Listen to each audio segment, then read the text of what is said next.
दोस्तों हमारे चैनल दर्पण ज्ञान सागर में आप सभी का स्वागत है।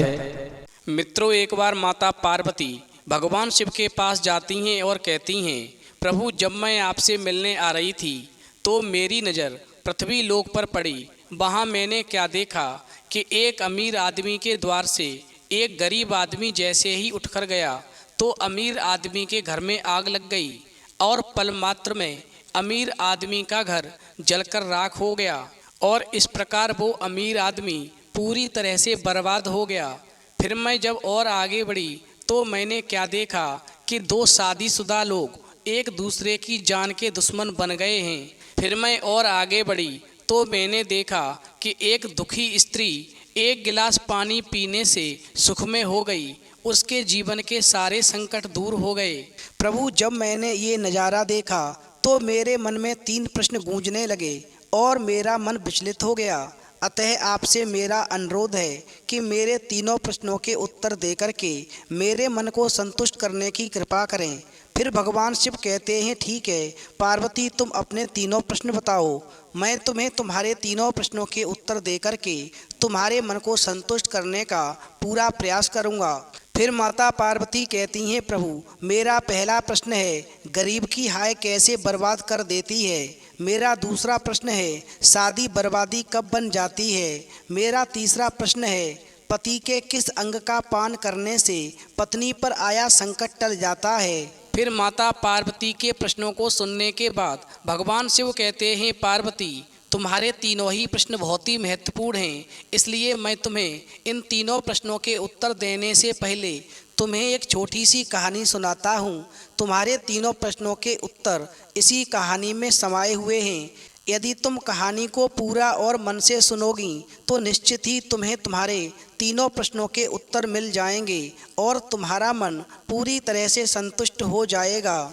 फिर माता पार्वती कहती हैं, प्रभु मैं आपको वचन देती हूँ कि जब तक आप कहानी सुनाएंगे मेरा मन कहीं नहीं जाएगा और मैं कहानी को पूरा और मन से सुनूंगी। आप कहानी शुरू कीजिए। तो मित्रों, कहानी शुरू करने से पहले मेरा आप सभी से अनुरोध है कि आप हमारी कहानी में खो जाएं। उससे पहले हमारे चैनल को सब्सक्राइब करके बेल आइकन अवश्य दबा लें, जिससे हमारी हर वीडियो का नोटिफिकेशन सबसे पहले आप तक पहुंच सके और आप हमारी हर वीडियो से प्राप्त ज्ञान का अपने जीवन में लाभ उठा सकें। तो आइए कहानी शुरू करते हैं। भगवान शिव कहते हैं, पार्वती तुम जिन लोगों की बातें कर रही हो सबसे पहले उनके कर्मों की कहानी सुनो। देखो, एक गांव में एक अमीर आदमी तथा एक गरीब आदमी रहता था। दोनों की शादी हो चुकी थी। गरीब व्यक्ति बहुत ही मेहनती था और वो अपनी मेहनत के बल पर ही अपने परिवार का भरण पोषण किया करता था। उसी खेती के माध्यम से वो गरीब आदमी अपने घर का गुजारा किया करता था। खेती में उतना ही पैदा हो पाता था जो कि वो अपने परिवार का पेट आसानी से भर पाता था।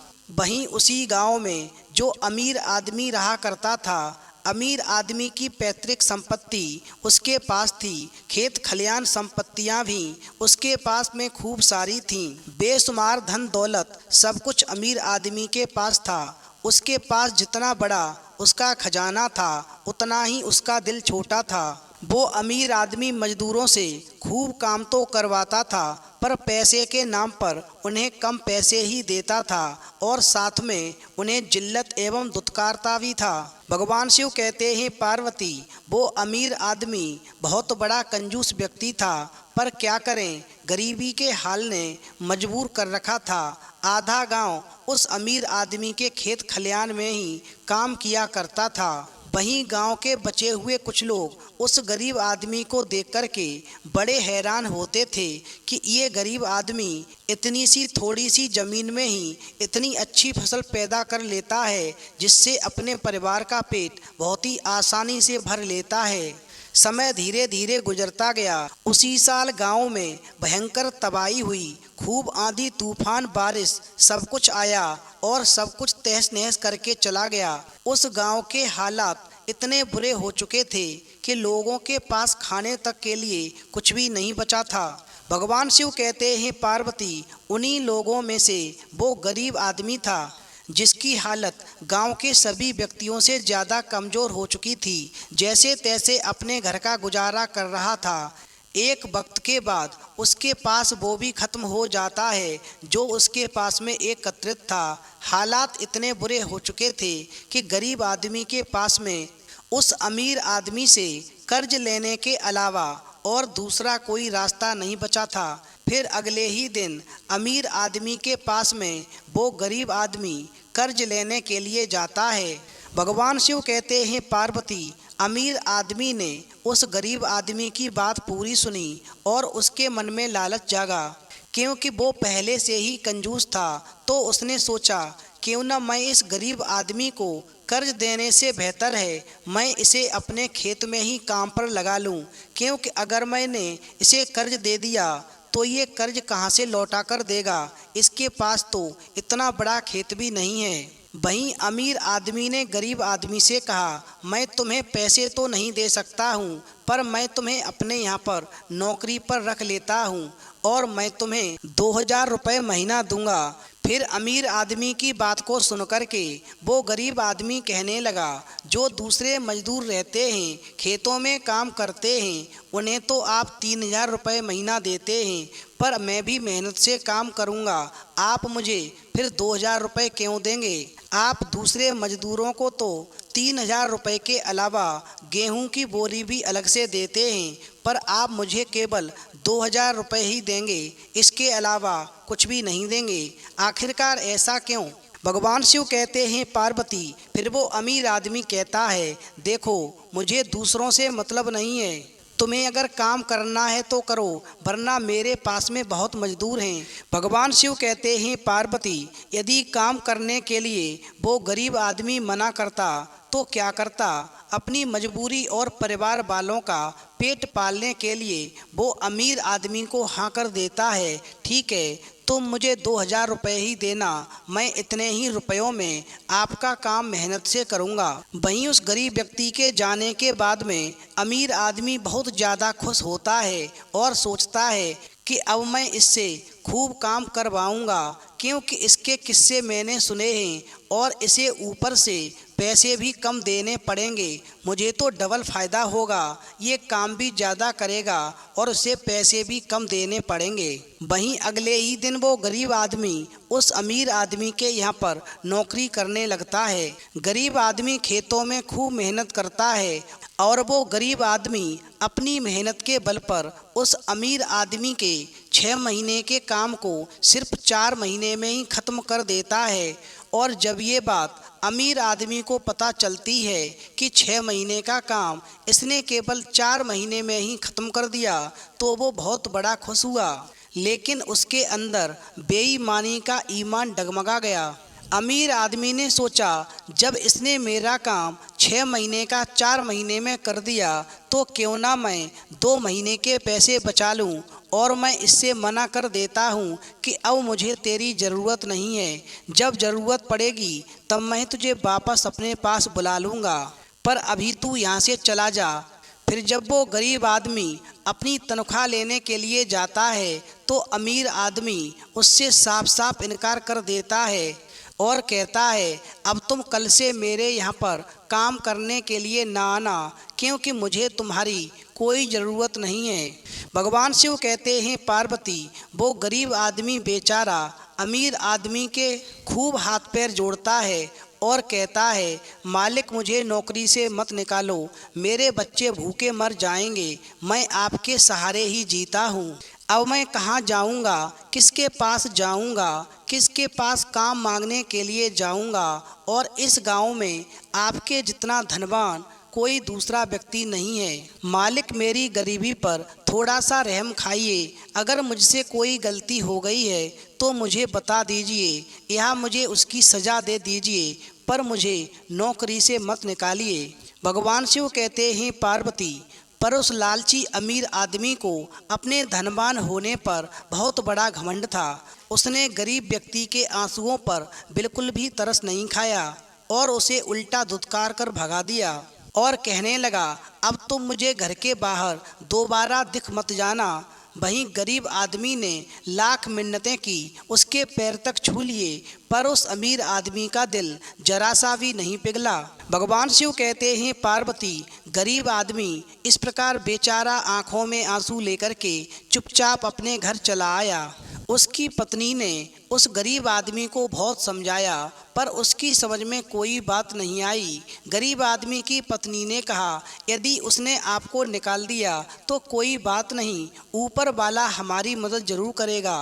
फिर अपनी पत्नी की बात को सुन कर के वो गरीब आदमी कहता है, प्रिय, मुझे धन की ज़रूरत है, मैं कल फिर से उस अमीर आदमी के पास जाऊंगा और उससे नौकरी की भीख मांगूंगा। इस बार चाहे वो मुझे 100 रुपये ही क्यों ना दे, मैं 100 रुपये में ही उसके यहाँ मजूरी करूंगा, जिससे अपने बच्चों का पेट ठीक से भर सकूंगा। यदि मुझे नौकरी नहीं मिली तो मेरे बच्चे भूख से तड़प कर मर जाएंगे।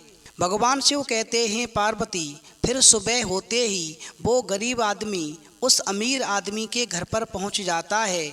वहीं अमीर आदमी उसे देखकर कहता है, मैंने तुम्हें कल ही मना किया था कि मेरे यहाँ मत आना, फिर तुम क्यों आए हो? यहाँ से वापस चले जाओ। वहीं गरीब आदमी कहता है, मालिक, मेरे अन्नदाता, मेरे मालिक, मुझे नौकरी पर वापस रख लो, वरना मेरे बच्चे भूखे मर जाएंगे, मेरी कुछ मदद करो। वहीं लाख मिन्नतें करने पर भी वो अमीर आदमी उस गरीब आदमी को नौकरी पर रखने से स्पष्ट मना कर देता है और फिर उसे धुतकार करके अपने घर से भगा देता है। वहीं अगले दिन फिर वो गरीब आदमी वापस उम्मीद लेकर के उस अमीर आदमी के मना करने के बावजूद भी उसके घर पर जाता है और दया की भीख मांगता है, मगर उस अमीर आदमी का दिल फिर भी नहीं पिघलता है और वो गरीब आदमी को दरवाजे से बाहर फेंकवा देता है। रोजाना यही क्रम चलता है। अब जैसे ही ये बात गांव वालों को पता चली कि गरीब आदमी के साथ इतना अत्याचार हो रहा है, तो गांव में लोग बातें करने लगे कि हमारे गांव का अमीर आदमी कितना बुरा इंसान है। वो अमीर आदमी उस गरीब इंसान की थोड़ी सी भी मदद नहीं कर सकता है। क्या ये अमीर आदमी इतना नीचे गिर चुका है? वहीं जब ये बात अमीर आदमी को पता चली कि उसके बारे में कुछ बातें गांव में फैल रही हैं, तो उसकी चारों ओर बुराइयां होने लगीं, जिससे वो अमीर आदमी घबरा जाता है और सोचता है कि अब मैं क्या करूं।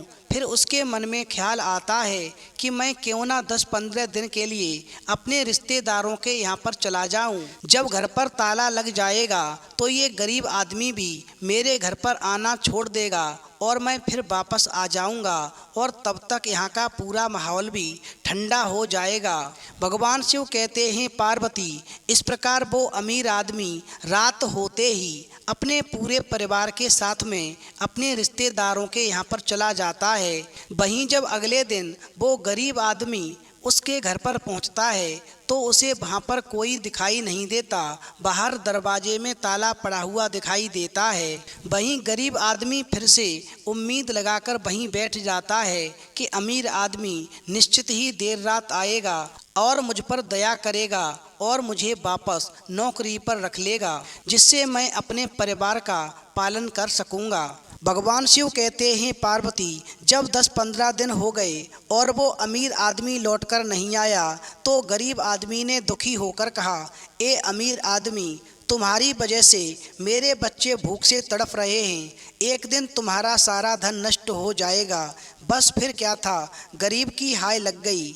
और जैसे ही वो गरीब व्यक्ति अमीर आदमी के द्वार से चला तो अमीर आदमी के घर में एक कौवा ने कहीं से जलती हुई लकड़ी लाकर डाल दी, जिससे उस अमीर आदमी के घर में आग लग गई और उस अमीर आदमी का घर जलकर नष्ट हो गया। भगवान शिव कहते हैं, पार्वती, जब अमीर आदमी लौटकर घर आया तो वो अपने घर को नष्ट देख कर के बेहोश हो गया और सदमे में आ गया, जिससे उसकी मृत्यु हो गई। इसलिए कभी भी गरीब आदमी की हाय नहीं लेनी चाहिए। वहीं गरीब आदमी की पत्नी की मुलाकात एक दिन एक संत से हो गई और संत ने बताया, यदि तुम अपने पति के चरणों का अमृत पान करो, चरणामृत पियो, तो तुम्हारे जीवन के सारे संकट दूर हो जाएंगे।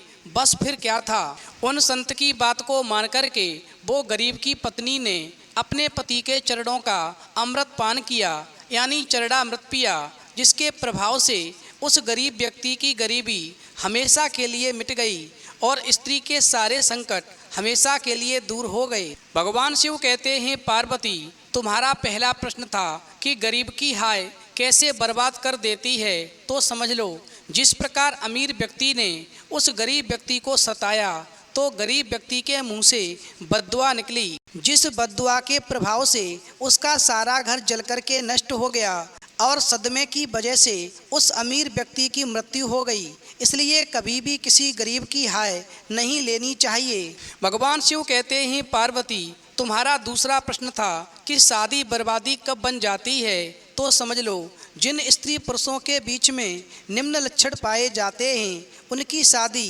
बर्बादी में बदल जाती है। नंबर 1, धोखा। पति या पत्नी जब अपने साथी को धोखा देने लगे तो ऐसी शादी को टूटने से कोई नहीं रोक सकता है। पति हो या पत्नी दोनों ही यदि शादी से बाहर जाकर नाजायज रिश्ता बनाएं तो शादी में दरार उसी समय पड़ जाती है। नंबर 2, एक ऐसी पत्नी जो अपने पति का दखल बर्दाश्त ना करे, जो ये कहे उसका एक अलग निजी जीवन है जिसमें पति हस्तक्षेप नहीं कर सकता है, तो ऐसी परिस्थिति ही शादी के टूटने का कारण बन जाती है। यही बात पति पर भी लागू होती है। नंबर 3, बातें छुपाना। जो पति या पत्नी एक दूसरे से बातें छुपाते हैं, एक दूसरे को सही बातें नहीं बताते और यदि बातें छुपाने का सिलसिला लंबे समय तक चलता रहता है तो एक दिन निश्चित शादी टूट जाती है। नंबर 4, शादी केवल प्यार का या संबंधों का रिश्ता नहीं है, ये रिश्ता एक दूसरे के प्रति सम्मान को भी पैदा करता है। यदि पति या पत्नी एक दूसरे को सम्मान नहीं देते, अपशब्द बोलते हैं, समाज में एक दूसरे की इज्जत नहीं करते, तो ऐसी शादी का कोई मतलब नहीं होता और शादी टूट जाती है। नंबर 5, धन का लालच। पत्नी यदि केवल पति के धन की लालची बन जाए, जिसमें पति की भावनाओं का कोई सम्मान ना हो, रिश्ते की अहमियत ना जानती हो, तो ऐसी पत्नी शादी के रिश्ते को पूरी तरह से बर्बाद कर देती है। अंत में भगवान शिव कहते हैं, पार्वती जिन स्त्री या पुरुषों के अंदर ये 5 लक्षण पाए जाते हैं, ऐसे स्त्री पुरुषों की शादी बर्बादी बन जाती है। इसलिए शादी का रिश्ता लंबा चलाने के लिए, आपस में प्रेम का रिश्ता लंबा चलाने के लिए इन 5 लक्षणों से हमेशा दूर रहना चाहिए। भगवान शिव कहते हैं, पार्वती तुम्हारा तीसरा प्रश्न था कि पति के किस अंग का पान करने से स्त्री पर आया संकट टल जाता है, तो समझ लो जो स्त्री उस गरीब व्यक्ति की पत्नी की तरह अपने पति का चरणामृत पीती है तो उस चरणामृत के प्रभाव से स्त्री पर आया हुआ संकट टल जाता है। जिस प्रकार वो गरीब आदमी अमीर बन गया और उसके और उसकी पत्नी के सारे संकट हमेशा के लिए टल गए। फिर कहानी को पूरा सुनने के बाद में माता पार्वती कहती हैं, प्रभु आपने जो कहानी सुनाई वो मेरे मन को भा गई, मुझे मेरे तीनों प्रश्नों के उत्तर मिल गए, मेरा मन पूरी तरह से संतुष्ट हो गया। तो मित्रों, यदि आपको भी वीडियो पसंद आई हो तो प्लीज़ आप हमारे चैनल को सब्सक्राइब करें और भगवान शिव और पार्वती के लिए एक लाइक करना न भूलें।